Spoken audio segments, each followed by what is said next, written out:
tryna be like nobody else. No, I ain't tryna be like nobody else.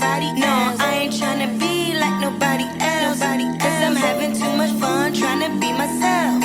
No, I'm not the type of chick that like to follow trends. I got a small circle, no, don't need a lot of friends. You know I gotta get this money cause I like to spend. I see you haters watching, so I just give you a grin. How y'all doing? It's your girl Lambda. I'm coming with another K content video. Just some things that I don't understand. Let me know if y'all agree, if it's designed to keep you behind. Credit. Let's just start there with the whole credit situation. Credit is a scam, and I'm going to tell you why it's a scam if you don't already know that. Everybody like, oh, I'm trying to fix my credit. I'm trying to fix my credit. The whole thing about credit is you got to spend money in order to get your credit right? You got to open some type of account, or you have to make payments on something, you know, on time in order to build your credit, right? Now, if you're having credit issues, or if your credit is bad in the first place, that means that you probably were paying stuff like not on time. That means that you were probably paying things late or not paying things at all. Whatever the case may be is, when you have a low credit score, they give you a higher APR, you know, percentage rate that you got to pay back. What doesn't make sense about that is, if I had problems paying my fucking bills before, you charging me something higher is supposed to help me? Yeah, that don't make no motherfucking sense at all. Nothing. Zero. Now I'm going to move over into insurance. How insurance is a scam. So insurance is a scam is because you paying insurance every month on your car, okay? Whatever the case may be. You get into an accident, right? Not only does your insurance go up, which is supposed to protect you, because that's why you're paying the insurance. They're going to protect you. They're going to give you a rental. They're going to do all of those things, get you pay to get your car fixed and all of that. But you still got to pay a $500 deductible most cases. Not everybody's insurance is the same, but for the most part, you got to pay a $500 deductible in order to get your car fixed.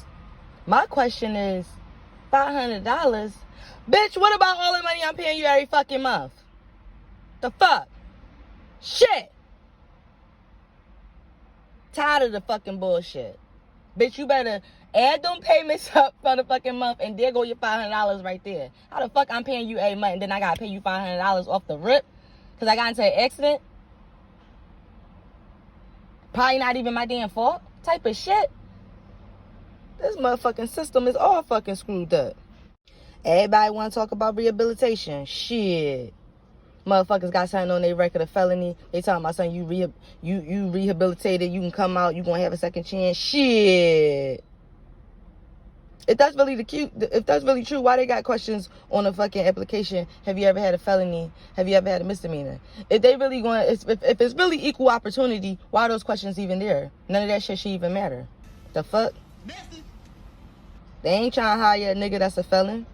And certain misdemeanors, they telling you to suck their dick too. So it's designed to keep you down. Then they wonder why motherfuckers go back to crime. I gotta go back to crime, bitch. You won't hire me. Speaking from a former military background, you know, speaking on that perspective, all of that shit with the veterans, man, I've been homeless 5 times as an adult. Now, I'm not saying that people will be like, oh, you made some terrible life choices. Anybody who know me personally knows sometimes it was really things that were beyond my control. Like, I just had nothing to do. Most of the times it wasn't even financials. It was just like maybe rifts or arguments with people. None of that matters.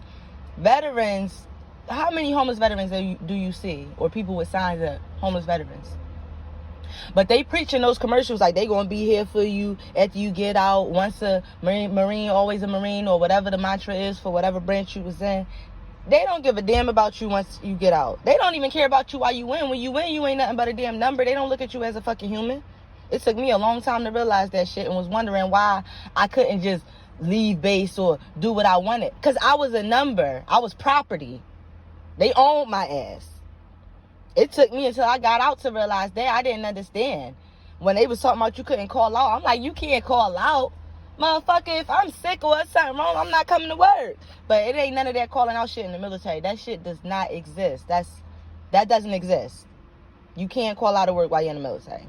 I just want to make that clear to people that have never been in. If you're thinking about going to the military, you can't call out if you working in the military. You just can't call out. That doesn't exist.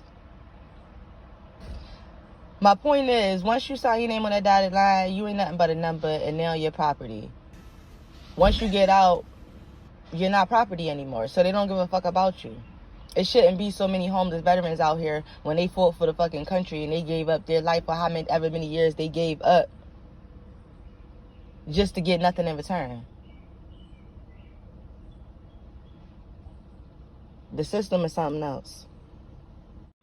Now, I don't know if y'all listen to Dr. Umar. I actually watched the interview with him on the Breakfast Club with Charlamagne, DJ Envy, and how he's, promoting making sure that we save our race, we preserve it, making sure that we're basically only dealing with, if we're black, dealing with black, white, dealing with white, Asian, dealing with Asian, and so on and so forth.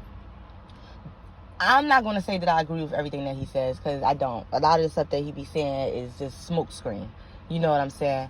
One thing I do agree with is that black is the dominant race. I mean, you take something like milk and you put some chocolate syrup in it, it's still milk, but what color is it now?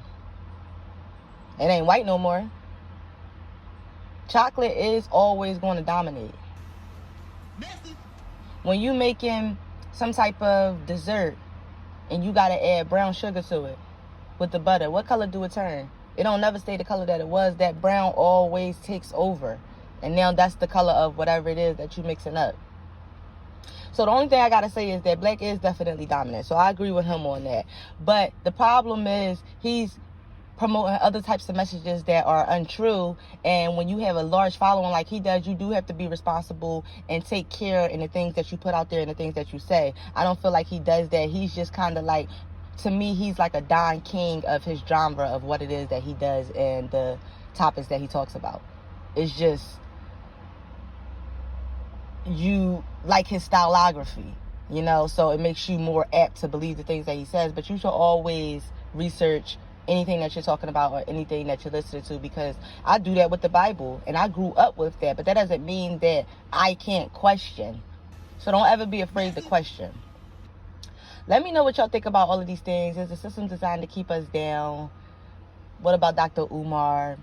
Let me know how you feel about any of those things. Leave a comment, like, share, subscribe, hit that notification bell. I'll see you guys in the next video, which I'll probably be doing later tonight. Well, I'll probably be posting it later tonight. Have a good day. Happy hump day.